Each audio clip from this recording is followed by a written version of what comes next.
Audio Jungle.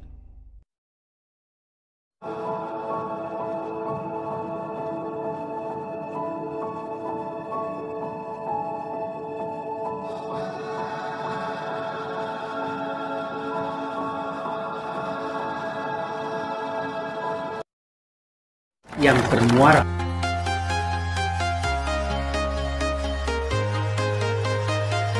Assalamualaikum warahmatullahi wabarakatuh. Kali ini kita ketemu kembali dengan materi mata kuliah studi kelayakan bisnis.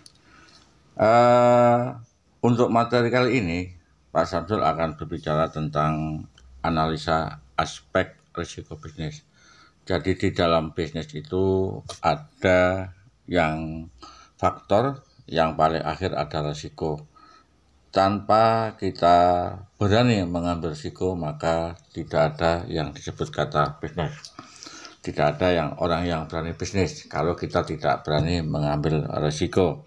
Oleh karena itu, dalam mata kuliah studi kelayakan ini, bisnis itu adalah bagaimana kita mengambil atau menganalisa yang paling terkecil tidak terjadinya risiko bisnis. Oke, adik sekalian, kita coba untuk berbicara tentang konsep dasar analisa risiko bisnis. Kemudian yang kedua adalah manajemen risiko. Dan yang ketiga, mengelola alternatif dan mengantisipasi terjadinya risiko bisnis. Dan yang keempat adalah perhitungan risiko bisnis. Namun kalian ada tiga konsep yang akan kita bicarakan. Oke sekalian, kita berbicara tentang konsep dasar analisa risiko, yang mana di dalam pengertian risiko bisnis itu adalah ketidakpastian yang melahirkan peristiwa kerugian. Risiko berkaitan dengan ketidakpastian karena kurang tersedianya informasi yang cukup sehingga terjadilah risiko bisnis. Jadi di dalam risiko bisnis itu kenapa terjadi kerugian itu karena adanya kekurangan informasi. Kemudian ada beberapa pakar yang mengumpulkan beberapa definisi risiko bisnis. Yang pertama adalah risiko adalah harus kerugian. Kemudian yang kedua, risiko adalah kemungkinan kerugian. Kemudian yang ketiga, risiko adalah ketidakpastian. Ini adalah mengenai struktur daripada risiko bisnis. Kemudian kita berbicara tentang macam-macam risiko bisnis.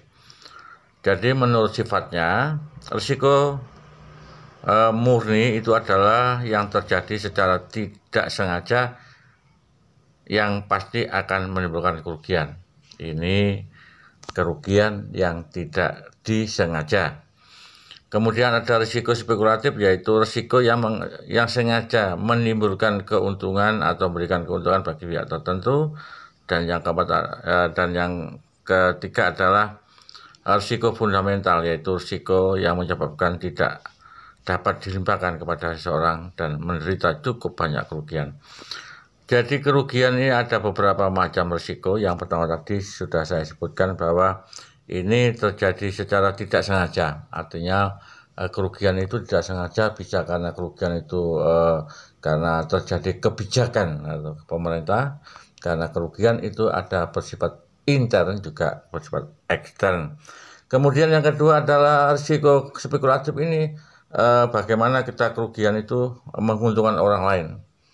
Ya, jadi bisa terjadi ini kesalahan kita dalam membuat keputusan sehingga orang lain yang lebih beruntung. Ini akibat human error. Kemudian yang ketiga adalah fundamental, ini kerugian total karena kesalahan manajemen sehingga tidak bisa dilambangkan pada orang lain. Kemudian menurut sumber, jadi sumbernya bahwa penyebab kerugian itu adalah ada risiko karena internal, yaitu risiko berasal dari dalam perusahaan. Kemudian risiko eksternal, yaitu risiko yang ditimbulkan dari luar perusahaan. Kalau dari perusahaan yang jelas karena kita terjadi kesalahan dalam pengelolaan semua kebijakan. sehingga kurangnya informasi maka ini ditimbulkan karena dalam perusahaan. Kemudian kalau itu risiko dari luar eksternal, itu karena kebijakan tadi saya sebutkan bahwa ini ada akibat, bisa karena politik ya, karena ada perubahan daripada undang-undang dan perubahan yang lainnya termasuk kenaikan BPN dan sebagainya. Kemudian risiko kerugian itu bisa diakibatkan atau dijaminkan pada orang lain ketika kita mengalami kerugian. Ini ada risiko legal ya, risiko legal artinya di mana bidang kontrak yang mengecewakan, artinya kalau legal ini mengambil keputusan ketika kita kontrak dengan orang lain itu baik ya, tetapi kenyataannya orang itu mengingkari sehingga terjadilah perselisihan antara perusahaan kita dengan perusahaan yang lain. Kemudian ada risiko spekulatif ya, risiko ini akibat daripada pergerakan harga pasar yang tadi disebutkan karena adanya perubahan daripada harga pasar sehingga kita rugi. Kemudian risiko yang terjadi karena counterparty ya gagal memenuhi, artinya dari orang lain yang gagal memenuhi kewajiban kita. Kemudian risiko likuiditas karena kita tidak mampu untuk membayar keuangan.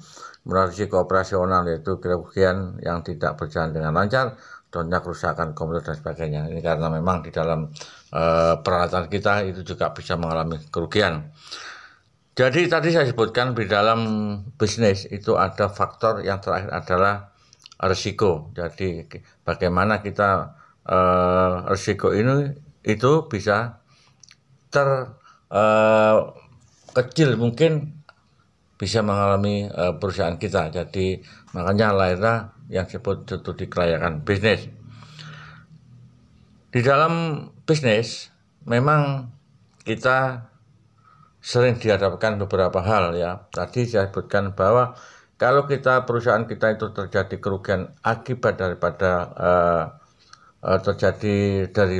terjadi risiko misal kebakaran ya, itu maka kerugian itu bisa diambil dengan cara kita menjaminkan atau mengikuti asuransi. Jadi kendaraan kita, operasional kita terjadi kecelakaan dan sebagainya itu bisa diatur di asuransi sehingga perusahaan kita tidak mengalami kerugian ketika ada kerugian yang bisa dialihkan pada orang lain yang disebut kerugian yang seperti yang saya sebutkan, yaitu kerugian yang tidak disengaja tetapi dari ekstern. Kemudian kita menginjak mengenai manajemen risiko ya. Jadi manajemen risiko ini adalah pengertiannya adalah metode yang tersusun secara logis dan sistematis membahas cara sesuatu. Organisasi menerapkan ukuran dan permasalahan yang dengan menempatkan berbagai pendekatan manajemen secara komprehensif. Jadi manajemen risiko ini adalah bagaimana kita memanfaatkan unsur daripada manajemen atau daripada fungsi daripada manajemen sehingga semua itu kita gerakan sesuai dengan job description-nya, bekerja sesuai dengan porsinya sehingga manajemen risiko ini bisa tidak terlalu bisa minimalisir itu ya. Kemudian ada manfaatnya adalah ukuran kuat, kemudian memberikan arahan, mendorong para manajer untuk bekerja sesuai dengan fungsinya sehingga ini bisa bekerja dengan baik, maka risiko ini bisa lebih kecil di dalam kalau kita bisa memanage risiko itu dengan baik gitu ya. Jadi risiko itu memang bisa diminimalisasi ya dengan cara kita memanfaatkan unsur atau fungsi manajemen secara maksimal ya. Jadi di dalam kegiatan suatu bisnis itu memang kalau itu bekerja dengan baik semuanya ya, karena bukan unsur di dalam perusahaan itu memang sangat baik kalau bisa ya, termasuk ketika ada unsur dari ekstern dari luar ya, kita harus mengantisipasi terjadinya sebuah pergerakan ekonomi secara dunia ya. Ketika BBM naik berakibat pada dirinya, PLN naik akan juga mengakibatkan kerugian. Nah, ini bisa diantisipasi ketika manajemen risiko ini mereka yang bertugas mengamati suatu kegiatan atau suatu produk ekonomi secara baik dan komprehensif, maka ini bisa maksimal. Sehingga perusahaan bisa mengantisipasi sejak dini kalau ada perubahan-perubahan, baik itu perubahan dari dalam maupun perubahan dari luar. Ya, kalau luar tadi adalah kebijakan-kebijakan, termasuk ada lingkungan yang dari luar. Kemudian kita akan berbicara tentang bagaimana cara mengidentifikasi bentuk-bentuk risiko, jadi menempatkan ukuran risiko. Jadi risiko ada ukurannya, kemudian menempatkan alternatif bagaimana atau risiko yang paling kecil, kemudian menganalisa setiap alternatif, memutuskan satu alternatif, melaksanakan alternatif yang dipilih, mengontrol alternatif yang dipilih, mengevaluasi jalan alternatif.